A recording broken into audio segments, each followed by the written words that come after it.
What's going on, everybody? Today we are going to talk about how to make cutting boards. These are the cutting boards that I sell to realtors who in return they provide to their clients as gifts for purchasing a new home. The boards that we're using today are white oak and hard maple. If you have scraps from prior projects, whether it be paducah, some roasted oak, some walnut, some purple heart, whatever the case is, never throw your scraps away because they act like great accent pieces for a cutting board. It gives that extra little color pop to them. So what we're going to go ahead and do is we're going to get started. I'm going to show you my process. Let's get into it.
First thing that we're going to do is figure out the length of your board. I like 2-foot boards. It's a great size and it gives a lot of room for cutting.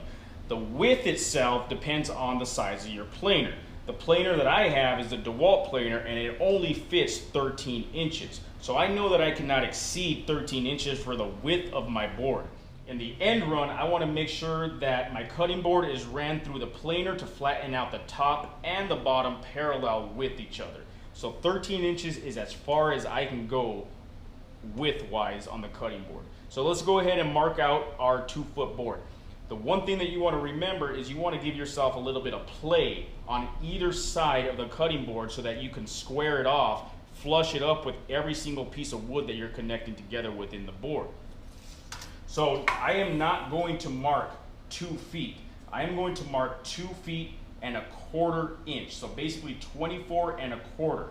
That way I have enough at the end to cut my sides flushed with each other to make it exactly 2 feet. So 2 feet, 24 inches and 1/4, 24 1/4. I'm going to do the same exact with this board itself.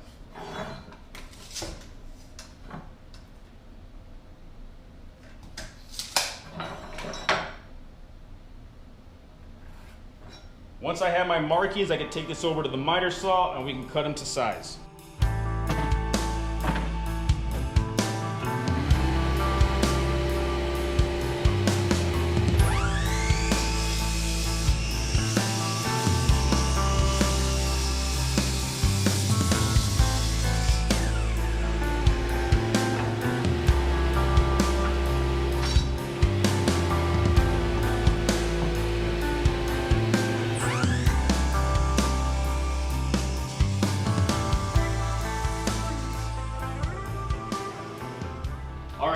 Based on the fact that my joiner is only able to handle 6 inches in width, I need to go ahead and edge one of these boards based on the fact that they are wider than 6 inches. I want to be able to face joint both boards actually, but in order to get a nice crisp edge, I need to edge one of them, take it to the table saw, and rip it down to the width that will allow for the joiner to work. So let's go ahead and get that done.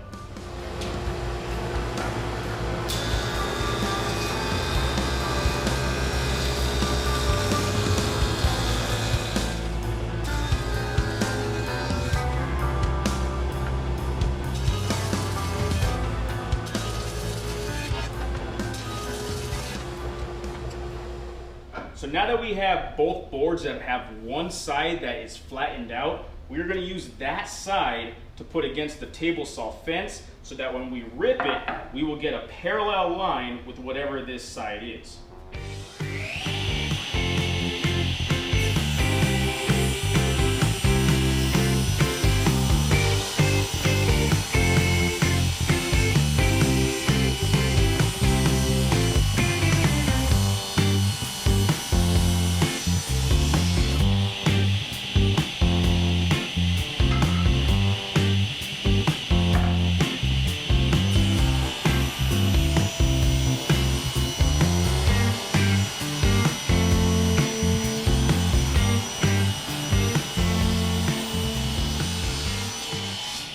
Now we have our pieces here that are able to fit within the joiner. We're going to flatten one face on each board so that we can run it through the planer and get parallel sides from the top and the bottom.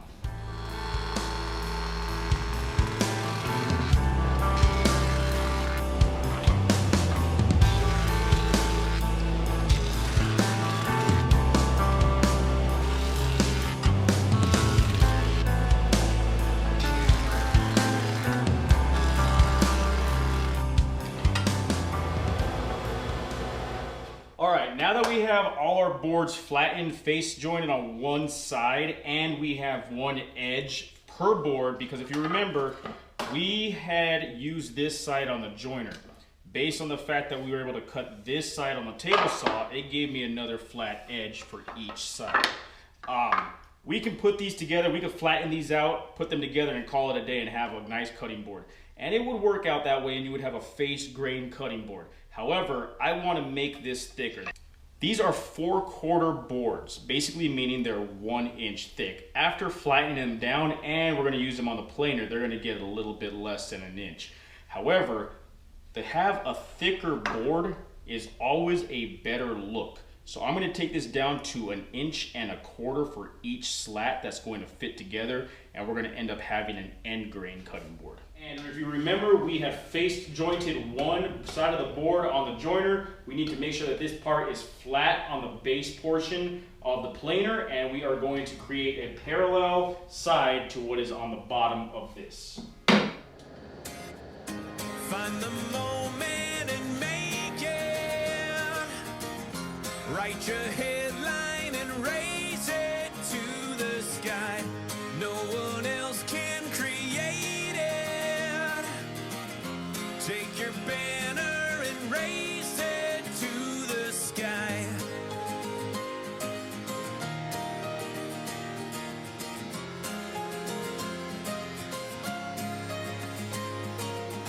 There's only one way out, inside a prison view. 10 whispers or a shout, gunpowder if it's true.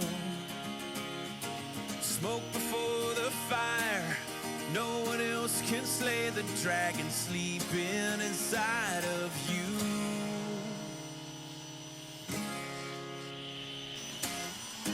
Find the moment and make it.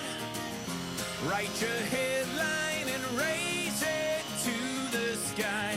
No one else can create it. Take your banner and raise it to the sky.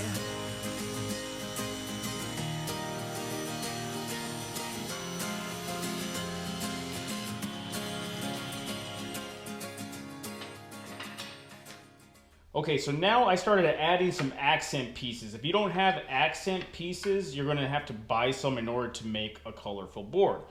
If you didn't have the accent pieces, you're just gonna be stuck with a board that looks like that.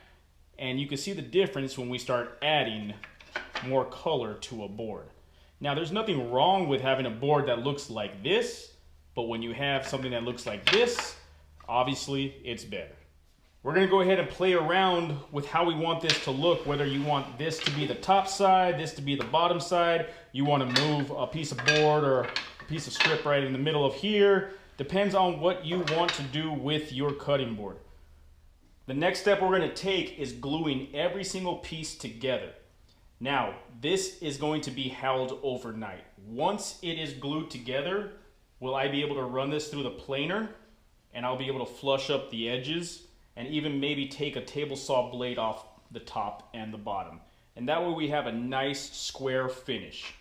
And as you can see here, it's pretty obvious, but we're gonna put the glue on each slat on the inner portions so that when we do glue this up and we clamp it, it'll stay together. We don't need to put anything else. We don't need to put any sort of fasteners or anything like that. The wood glue is going to handle this, and it's going to make it nice and tight so that it stays there forever.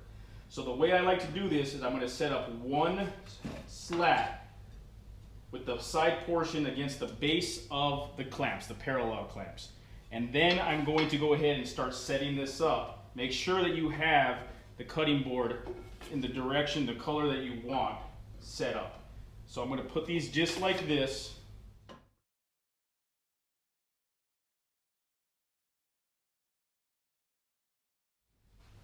We're going to need a rag, and we're going to need some water.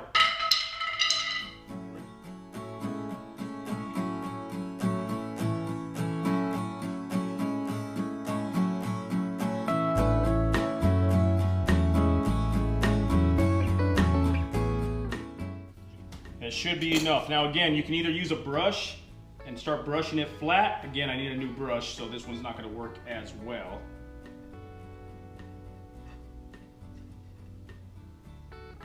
Or you can use a roller.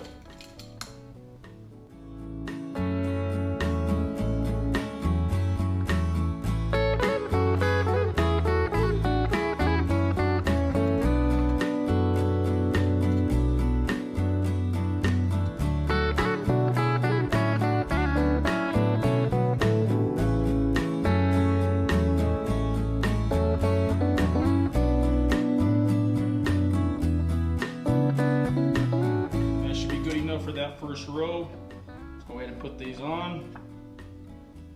What I like to do is get close to at least one side. It's okay if another side is completely off because these are not cut to length on each board.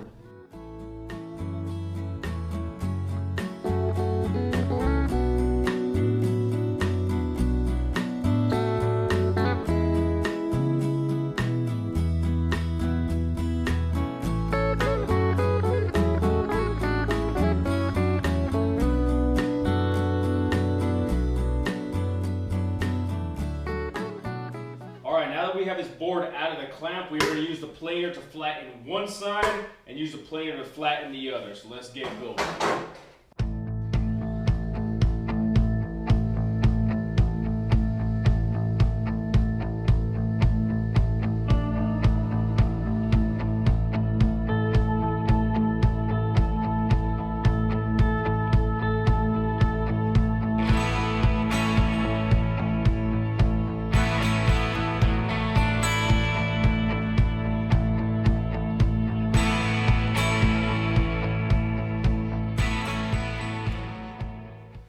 Alright, we're going to use a table saw sled here to flatten out one side, turn the board, and we're going to flatten out the other side.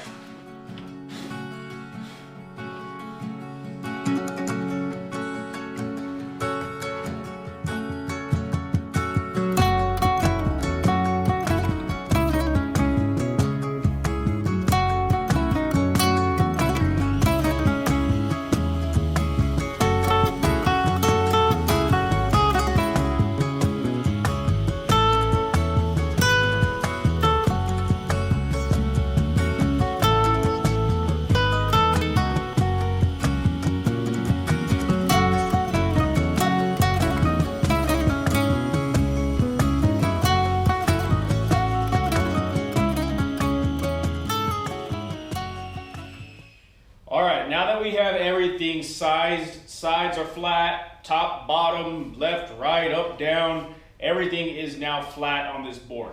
You can easily end the board here and say, here you go. However, we're going to make some additional designs to this thing.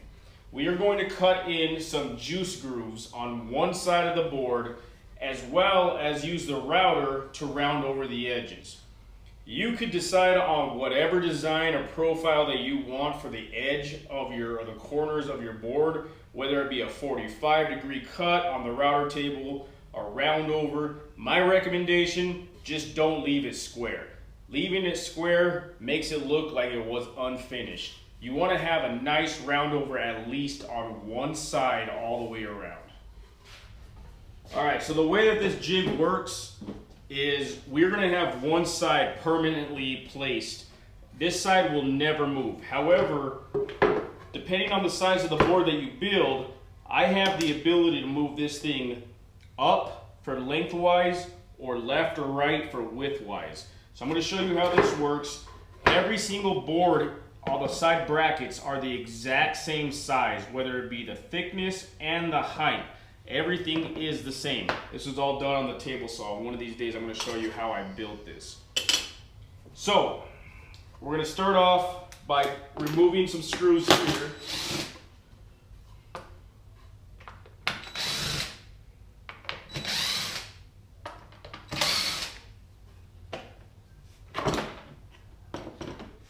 Remove all the sawdust because that sawdust can create a difference on a juice groove. So as you can see, my cutting board right now is laying flat within this corner. However, it's not reaching the edge on this side. I want it to be up to the edge so that I can have this nice and flush. I'm going to show you exactly how this thing runs, but I have to get it set up the correct way.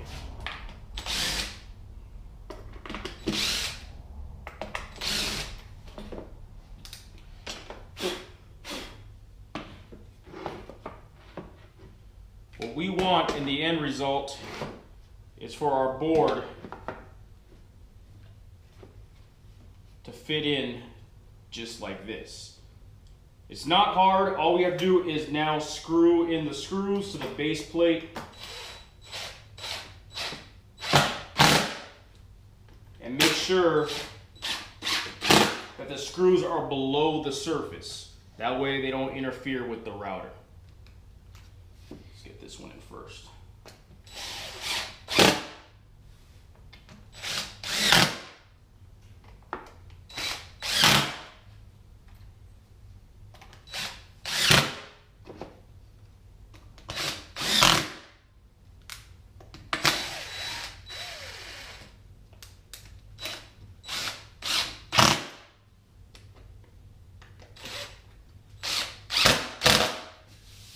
All right. So as you can see, this board is now tight. It's almost like it's a permanent fit. I'm not too worried about the screw, however, because of the fact that it is out. I'm going to go ahead and put it in. All right, the router bit that I use is called a round nose router bit. And as we can see here, this is what the bit looks like. It provides a round bottom for a nice juice groove.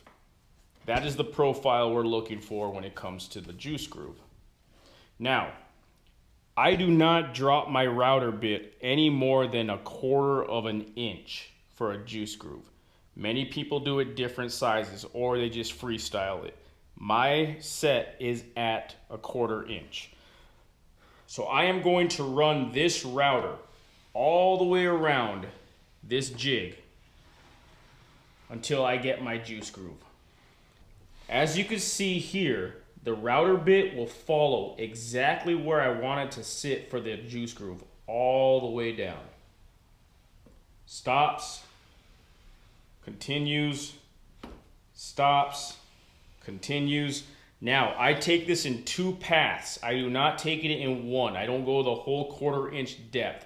I will go half the distance down, make my first pass, and then I will drop it down to its final depth of 1/4 inch to make its final pass. That's how we're going to do it. I'm going to make its first pass. I'm going to vacuum up whatever particles or dust debris that is left behind.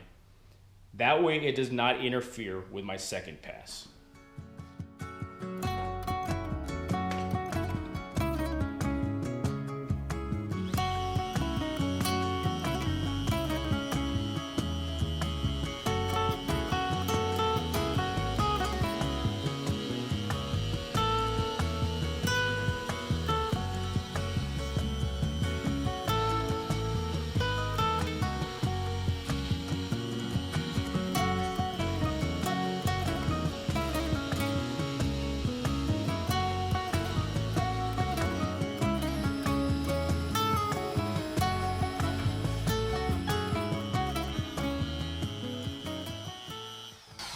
All right, first pass is done, a very shallow pass, but it's enough just to be able to break up the particles on the top, and that way I don't have any splintering on my second pass. It's gonna give it a nice path, and we're gonna go ahead and vacuum all this up, and then we're gonna take its final depth cut.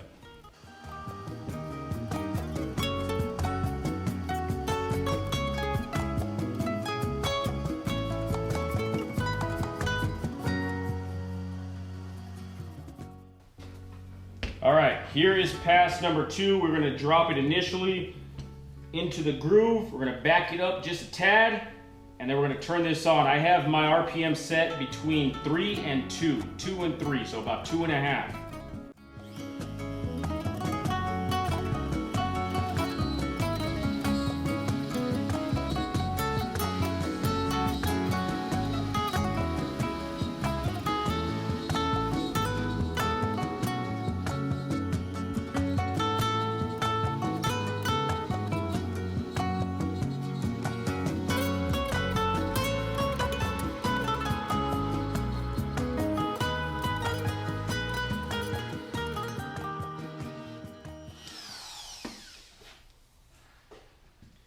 And there we have it. We have our final juice groove cut out. Just need to vacuum this up so you can take a look at what it looks like.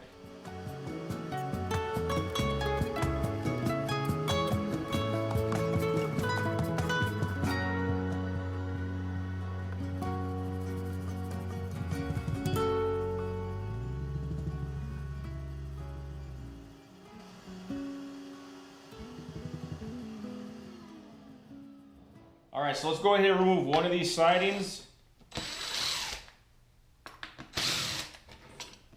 I'm gonna lift this up. All right, now you can see our juice groove completely taken out, and it's the exact same size from each edge. The depth is the same, 1/4 inch all the way around. What we need to do now is sand this down. We will run over the edges with a nice little round over on the router table, and this thing is ready to get finished. All right, nobody wants to see 30 to 45 minutes worth of sanding. That'll just be a waste of time. So we're gonna move from 80 grit to 120 to 220, and we are going to get started. I will be back as soon as my final sanding is done on 220.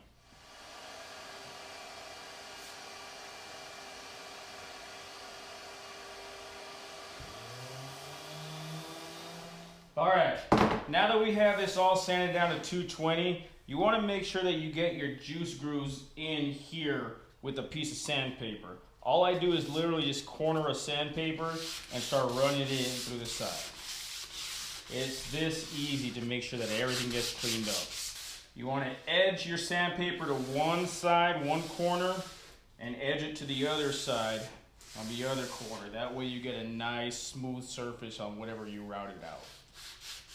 All right, before you get started on any project, you want to make sure that your router bit is set. All I want is a nice round over. This is a scrap piece of wood that I'll be using for a test piece. All I want is a nice round over edge. I'm going to lower this down some, and we're going to start testing it from that point.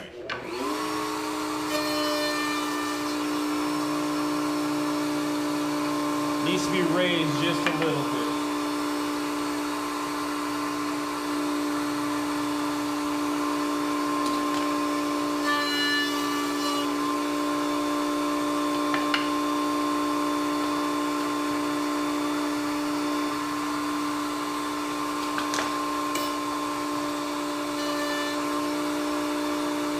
That's the round over I'm looking for. Just a nice round over on the board. All right, so now that we have our round over set in place, our bit, we are going to get our board. I don't need the fence system. You can use a fence system if you want, as long as you keep the pressure against the bit and the flatness of the board against the table. You will be fine to run this entire board without the fence.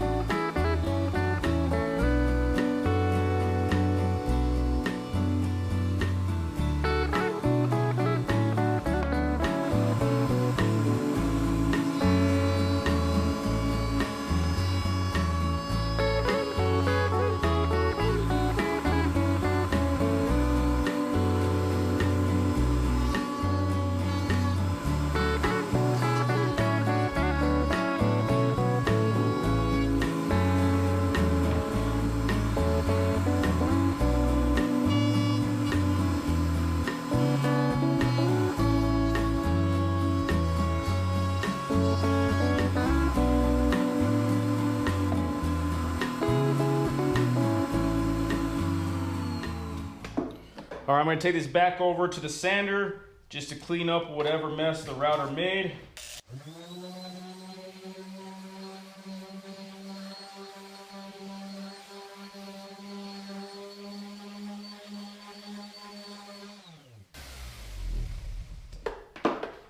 And we're ready.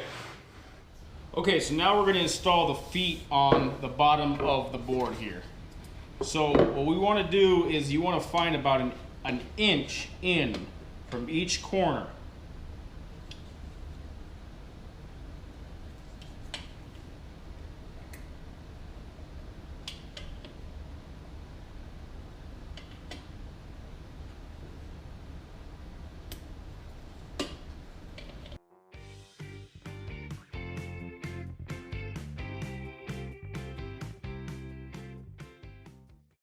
We just want to go ahead and put a pilot hole in each hole.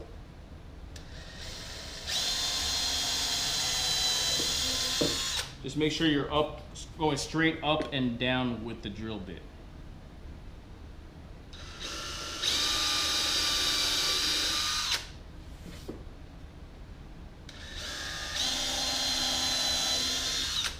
That's it. That's all it'll take.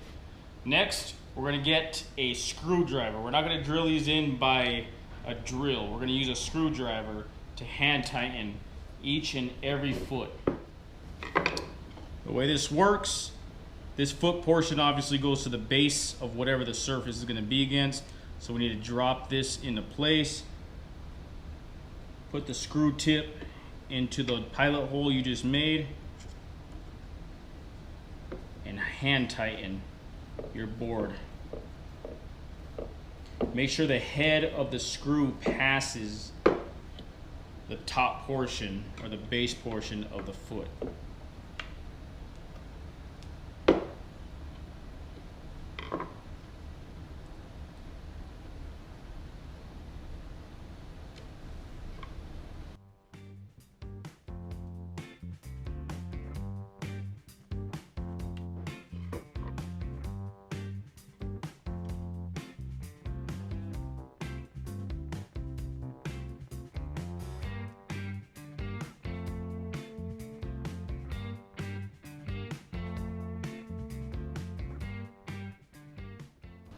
All right, now that all 4 feet are on the bottom of the board, we are going to use the cutting board oil prior to using the butcher block conditioner.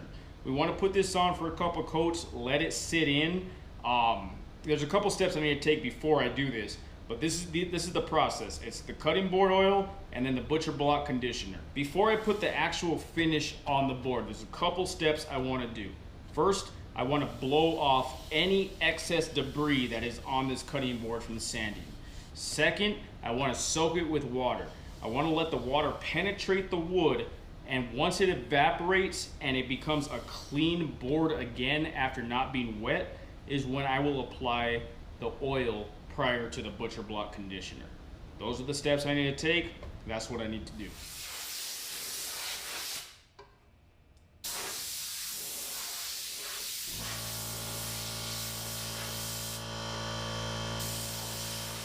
All right, once I blow all the debris off of this board, again, I'm going to soak it with water. I'm gonna let this water penetrate, and when I say soak, I mean absolutely soak this board.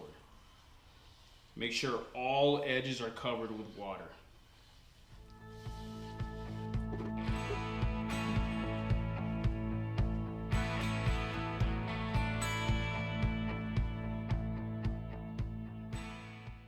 We're gonna let this sit until the water penetrates all the way through the board and the board becomes completely raw again, basically dry. All right, now that the water is gone, it's evaporated, we're gonna go ahead and start with the cutting board oil. We're gonna go ahead and just soak this thing on there, spread it out, and use your hands to coat over the entire board. We're gonna do this for the top and the bottom.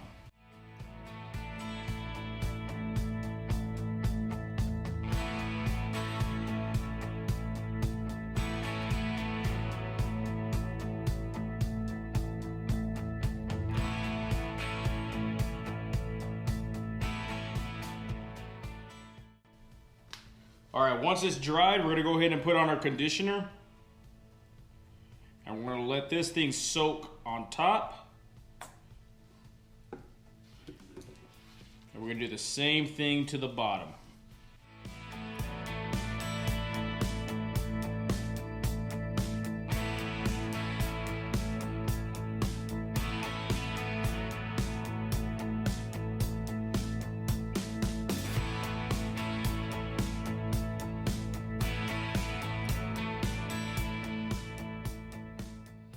All right, this board is now oiled and finished. It is ready to go.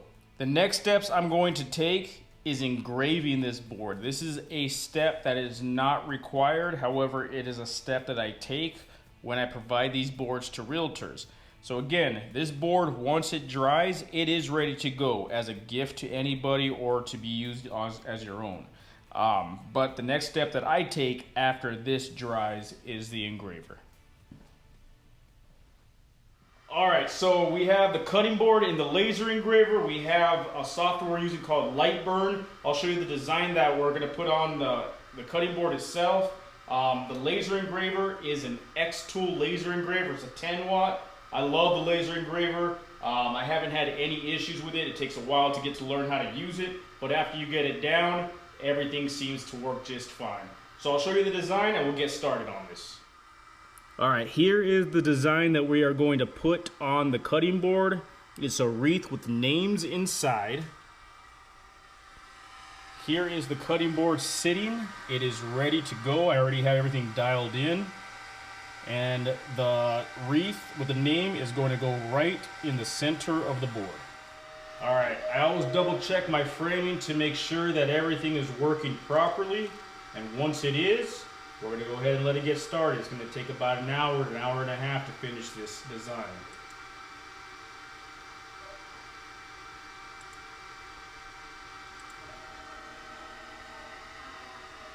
And we will just let it do its job. We'll come back during the process and then I'll show you the final results.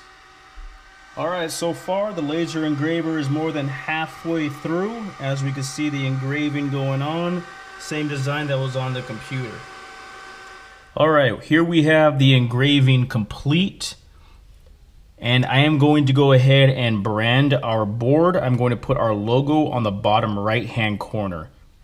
This XTool is literally just doing its magic right now, branding our name on the board.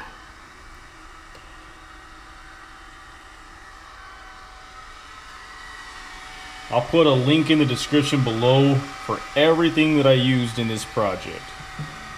All right, here is our final product. It is ready to be shipped or picked up by the realtors for it to be delivered to their clients.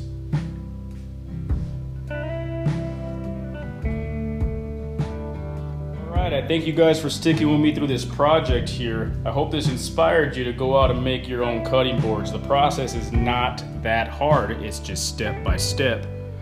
Go out and reach out to the realtors locally or around your area. Show them some cutting boards that you're making, and I guarantee they're going to want to do business with you. Have a good one.